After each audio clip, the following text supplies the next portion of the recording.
fevral ayının 3-dən 4-ünə keçən gecə Şaban ayının 15-ci gecəsinin bir neçə əməlləri var. Və hədislərimizə baxanda görürük ki, həmin gecə Qədr gecəsindən sonra ilin ən fəzilətli gecəsidir. Elə fəzilətli gecədir ki, deyirlər bəziləri ki, hədislərdə bu cür nə gəlir ki, həmin gecə insanın ruzusi təyin olunar, həmin gecə insanın ziyarəti təyin olunar və həmin gecənin bir neçə əməlləri var ki, o əməlləri yerinə yetirməklə insan böyük bir savaba və feyzə çata bilər.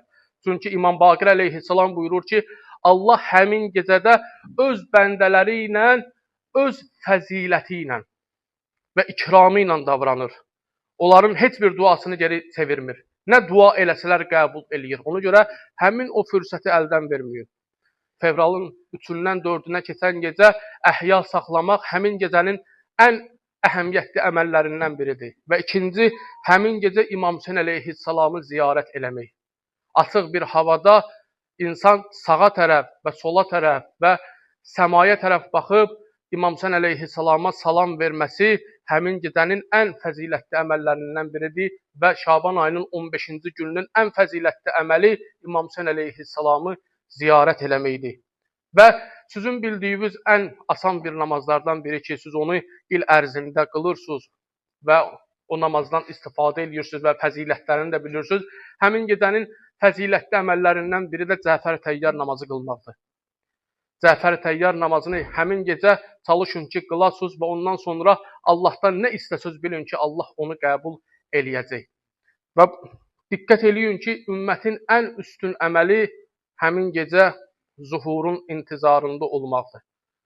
Ümumiyyətlə, Peyğəmbər sallallahu aleyhi və aleyhi səlləm buyurur ki, ümmətimin axirət zamanda ən fəzilətli əməli bütün gecələr üçün və bütün günlər üçün, ilin bütün gecələrinə aiddir bu hədis ki, zuhurun intizarında olsun, fərəcin intizarında olsun.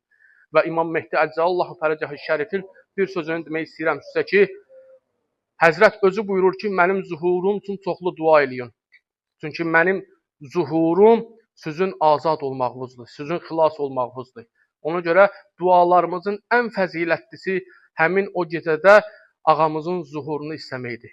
Ağamızın zuhurunun yaxınlaşmasını istəməkdir. Və ikinci, özümüzü həmin gecə hesaba çəkməkdir ki, öz nöqsanlarımızı aradan qaldıraq, öz nöqsanlarımızı görək və mənəvi nöqsanlarımızı, əqidəvi nöqsanlarımızı ki, aradan qaldıraq ki, biz İmam zuhur eləyəndə kamil mömin olaraq onun arxası ilə gedə bilək və onun xidmətində dayana bilək.